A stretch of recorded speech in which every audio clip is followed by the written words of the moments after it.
Hi అండి. రోజు తినే ఎగురు కూరలు కాకుండా వారానికి 2, 3 సార్లు అయినా పులుసని, సాంబారని, పప్పుచారని అయితే చేస్తుంది మా అమ్మ. వేడివేడి అన్నంలో వేసుకొని తింటే ఎంత కమ్మగా ఉంటుందండి. తినే కొద్దీ అనిపిస్తుంది. అన్నట్టు ఈ రోజు మా అమ్మ పప్పుచారు అయితే చేస్తుందండి. ముందుగా నిమ్మకాయ సైజ్ అంత చింతపండులో నీళ్లు పోసి నానబెట్టుకొని తర్వాత ఒక గిద్ద కందిపప్పులో వాటర్ పోసి బాగా 2, 3 సార్లు కడిగి నీళ్ళని వంపేసుకొని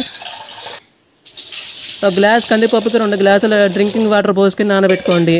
మా అమ్మ చేసే ఈ పప్పుచారు ఈజీగా 4, 5 సరిపోతుందండి. అప్పుడే మా పెరట్లో నుంచి కోసుకొచ్చిన లేత వంకాయలు, పచ్చిమిర్చి, బెండకాయలు, మార్కెట్ నుంచి తెచ్చిన ఉల్లిపాయలు, టమాటాలు బాగా శుభ్రంగా కడుక్కొని ముక్కలుగా కట్ చేసుకొని స్టవ్ మీద గంట నానబెట్టుకున్న కందిపప్పు కుక్కర్లో పోసుకొని మీడియం ఫ్లేమ్లో 4 విజిల్స్ రానిచ్చుకోవాలండి.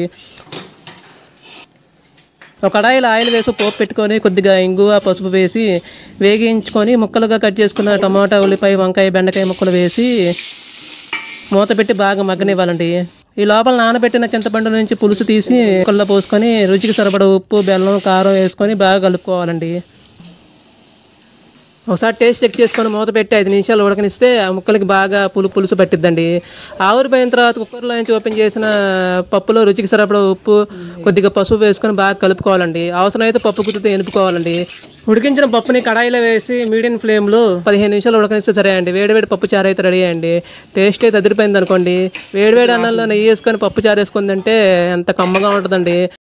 ముద్దలో వేసిన వంకాయ ముక్కలు, టమాటా ముక్కలు, ఉల్లిపాయ ముక్కలు తగులుతూ ఉంటే దా రుచే వేరండి. మీరు ఒకసారి ట్రై చేసి ఎలా ఉందో కింద కామెంట్ చేయండి.